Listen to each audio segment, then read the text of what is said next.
Hey watch friends, today we're going to take a look at the latest offering from Zelos. This is their new model, the Spearfish. In case you're wondering or check out their website, this one is not yet featured as of time of recording on their website, however it will be coming soon. The tentative release date is around mid-February, so do stay tuned for that. Additionally, if you haven't seen it already, we did do an unboxing. You can check down in the channel description there if you want to check out the packaging. It comes with really cool stuff, but it's pretty typical for Zelos. Their newer metal packaging, as well as the warranty card, those kind of good things. So with that out of the way, let's go ahead and dive straight into this watch, get a detailed look at this. There's a lot going on and a lot to like with this, but there are going to be some critiques as well. So first, I do want to note for administrative matters, I mentioned in the unboxing, I wasn't sure if this was a loaner or a keeper. I have since confirmed this one is donated to the channel, so it was sent in by Zelos and I don't have to send it back. So it won't impact the review, but I do want to be upfront about that. As far as warranty, it's the typical Zelos warranty, 1 year, but don't let it scare you off. They have fantastic customer service to back their watches, in my experience, even beyond that period. As far as the specs, this measures at 40 millimeters, and it was pretty much spot on, and that is, I measured on my calipers from the 2 o'clock to the 8 o'clock position. The bezel does step down nearly a millimeter. As you can see, it does have a cut in, but the actual bezel itself comes in at 39.3 millimeters, so just shy of 1 millimeter step down. The lugs are going to be a strap change friendly 20 millimeters. The lug to lug is a nice versatile and short 46.9 millimeters. And as you can see, and we'll talk about this more, it does have female end links, so no male end link extension to talk about on this one.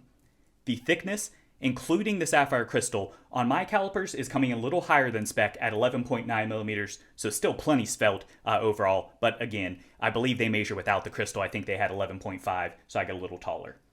The crystal is a flat sapphire crystal, and it does have inner AR. Of course, as always, you'll see glare, especially on camera with a white dial and natural light, those kind of things. But in real world usage, I found it to perform well. The movement, that's going to be the real claim to fame on this. This has, and I apologize in advance for my pronunciation, a Joux-Perret G100. You're probably not yet familiar with that movement, or if you are, good on you. You're probably pretty versed in incoming for watches. But that being said, this is from its LJP is now owned by Citizen Group, but they are a prestige Swiss-based company that is now featuring this new G100 movement. It has all the features basically that you would come to know from a typical in common entry-level Swiss movement, like the ETA 2824 or the Sellita SW200 we've looked at a lot.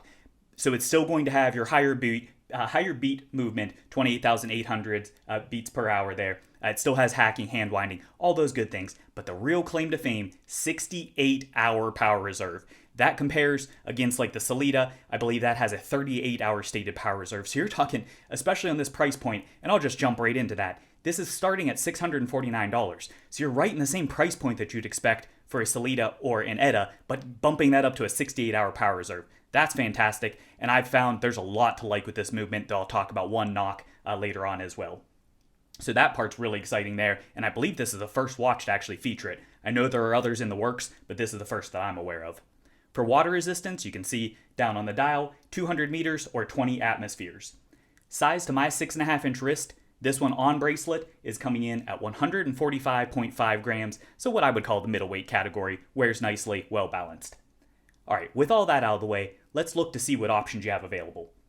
For dials, of course, we have the Frost we're looking at today, which is the white version, but as we'll see, is also full Loom. There's also going to be a green version, an orange version, a meteorite, a salmon, and a forged carbon, so you have a lot of options to choose from. Shifting over to this specific variant, each of them will have different textures, and one of the things that you might not have expected, and I know I certainly didn't when you looked at this Frost, is oftentimes those are just a plain satin texture. This one though you have to look closely, and we'll catch it across different lighting and work in different pictures, but this has what I would describe as like a parchment texture to it.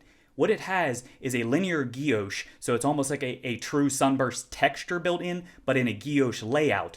And then with the loom applied over that, what it does is it really obscures a lot of that. So unlike the green and the copper versions or salmon version that you can see where the guilloche is very pronounced, this is really subtle and it only picks up the right light, and it's a really cool effect when it does. Additionally, as for the shade, we'll see this next to another Frost version. This isn't quite as pure of a white to my eye. It almost has like a peachish, very, very subtle, but like a peach hue to that. And you can really see that juxtaposed against the date window at 6 o'clock, which does have a white date wheel. So that's where you can really see kind of the contrast in just how this presents, and it's not just the way the camera is rendering it. At the 12 o'clock position, you do have the typical Zelos applied logo. At the 6 o'clock, you're going to have the brand name printed, as well as an accent color of the water resistance, and that does match with the second hand on this particular variant. Out on the chapter ring, you'll notice that there is also printed chapter ring that does have your individual and minute and second hashes, so nice clean legibility there. And as we've already looked at the 6 o'clock, there is a date window. While it's unframed, it does have a nice beveled cut, so it gives an overall clean appearance, and I think is well incorporated. Shifting over to the hardware I would describe as being somewhat of like a modified Dauphine, and I know I've referred to that, but anytime you get into these custom handsets, it sometimes is tough to define. But you can see it does have the pointed ends on both, and I think it's pretty typical of a Dauphine shape.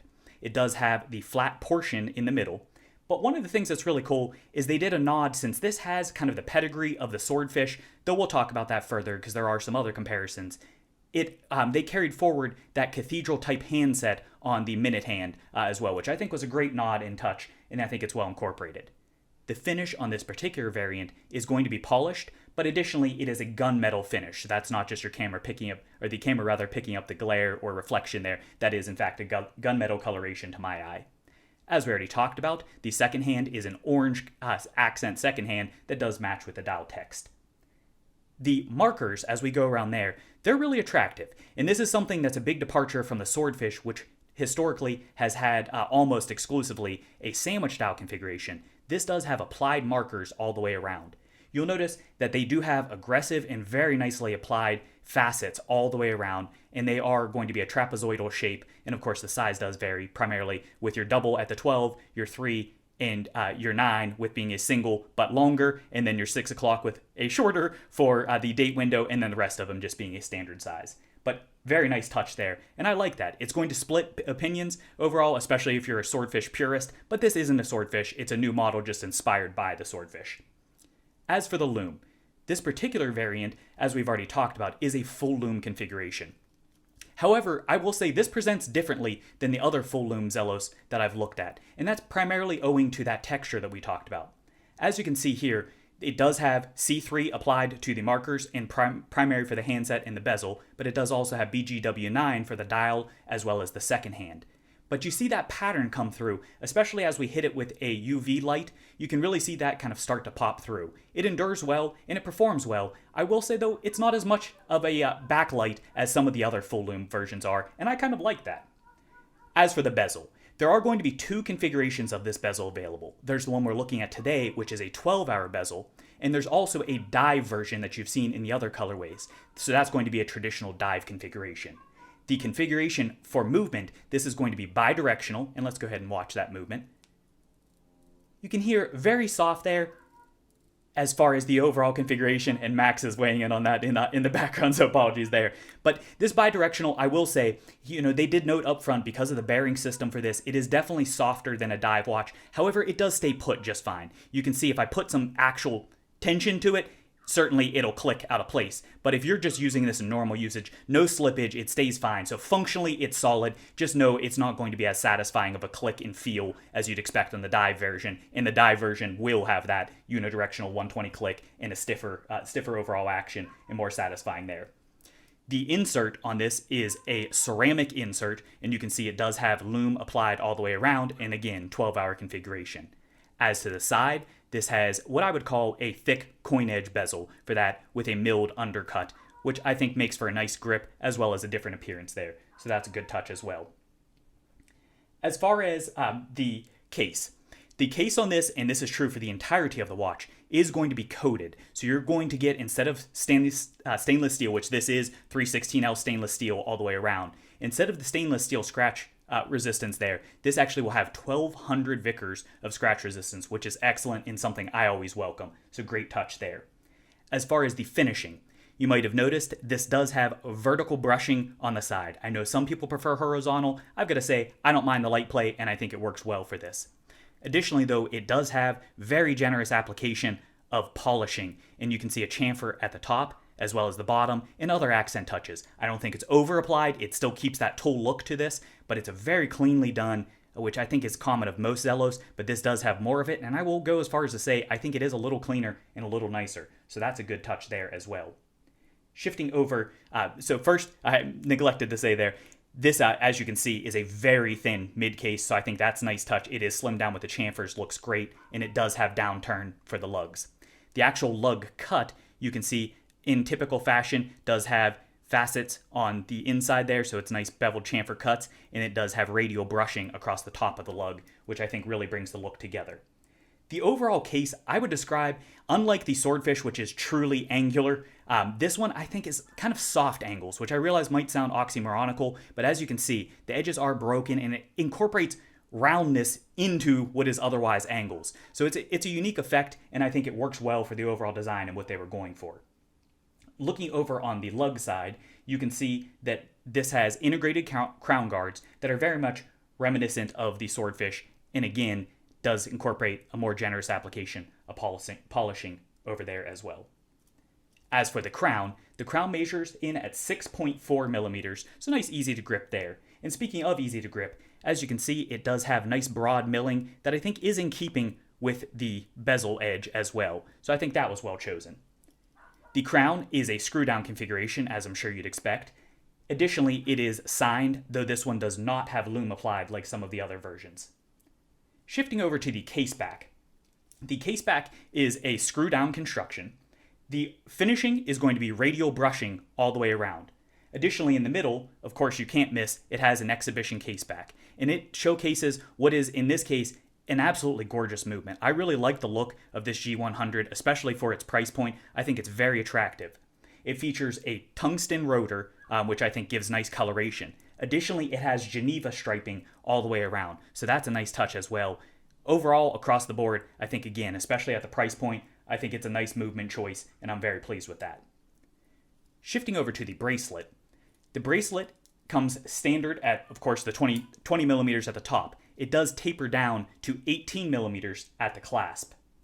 The end links, as we've already talked about, is a departure for Zelos from most watches, and instead of having male end links, does incorporate female end links, which is a nice touch and something I know many have asked for.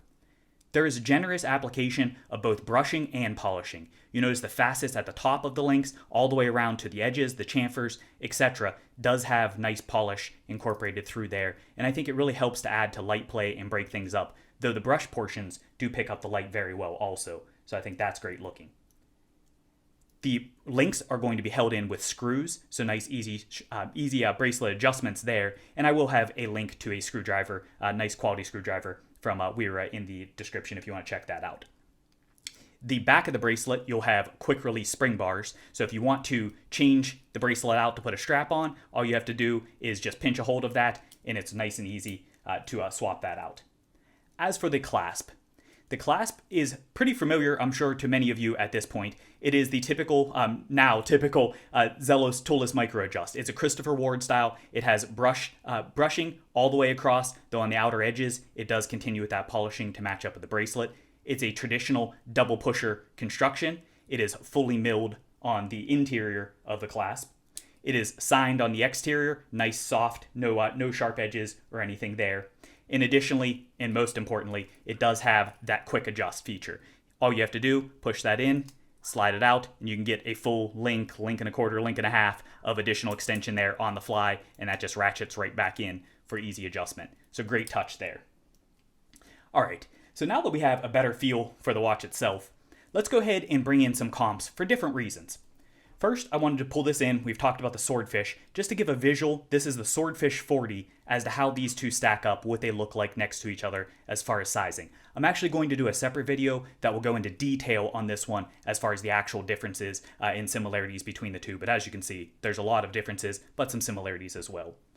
Next, I wanted to pull in, here is a Zealous Horizons Gmt, and this is the version 2. You can see there, this is another frost variant. Hopefully this is picking up so you can see just some of the textural difference, where this has just your straight satin finish to that. And then this one has that kind of parchment, and you can see just a little bit of difference in coloration as well between those. So that gives you an idea for those two.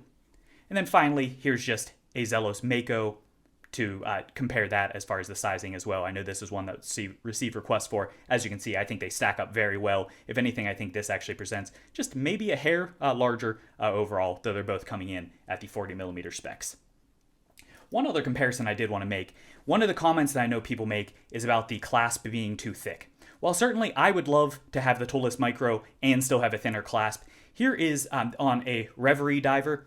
This clasp, you can see, is like the glide lock style from Rolex, and many people attribute this one as being a relatively thin clasp, but if you look at the two visually, I think they're actually pretty similar. So honestly, in some respects, I think if you want the Toolless Micro Adjust, you're somewhat limited as to how thin you can go. I know there are some designs in the works. Zelos is coming out with a new one. There's one coming out from Notice and some other brands. So I'm hoping that as technology continues to improve, we'll get that ease of use of the Toolless Micro while still getting a thinner clasp. But I did want to bring that in for comparison. Alright, so now hopefully you have a lot better feel for the watch itself. Let's talk about my personal view after having lived with this of some of the positives, the critiques, as well as the overall summary. First, for the positives. This movement. I've got to say, the movement beyond the power reserve, what has it been like to live with in real world usage? Fantastic. That's the short answer there. If you want to see more about the movement, there's actually a good video I'll have linked in the description for that from another channel. Additionally, there's a solid write-up that actually deconstructs available as well. So I'll have both of those linked.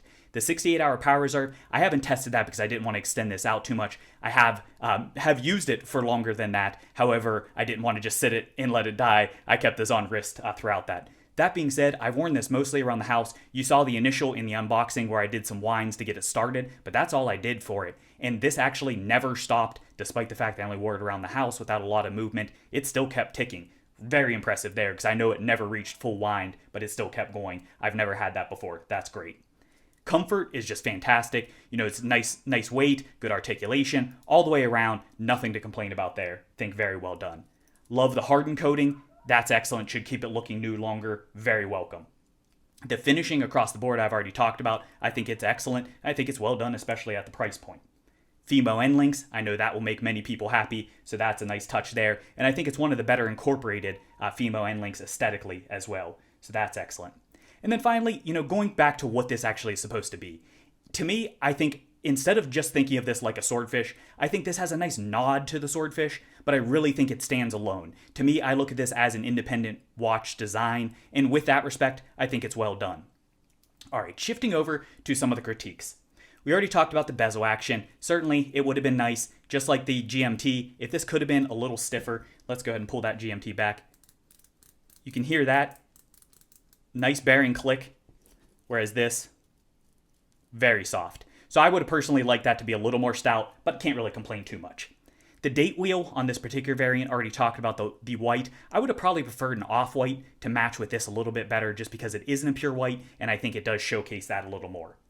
The clasp, already talked about that aspect. If they could make it thinner, fantastic. I personally can't complain too much. It does have a little bit of a lip. It is a little bit thick, but functionally, it's fantastic. So overall, not really too much of a knock for me.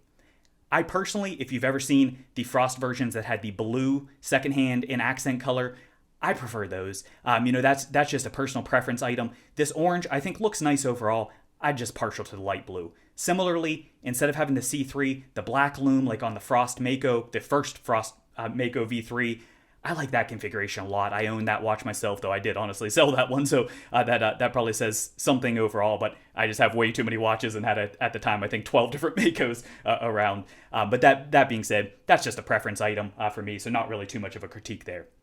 Finally, the movement. The only knock that I can give to the movement, people complain about the Miyota 9015 of having the unidirectional wind and getting that fast spin every now and then and getting some noise. This does have a little bit of that. I have had every now and then, I've gotten a little bit of fast spin going. Similarly, I've noticed some rotor noise, though I will say for me, it could just be this sample. It has been significantly less than I've experienced on many Miyota 9015s.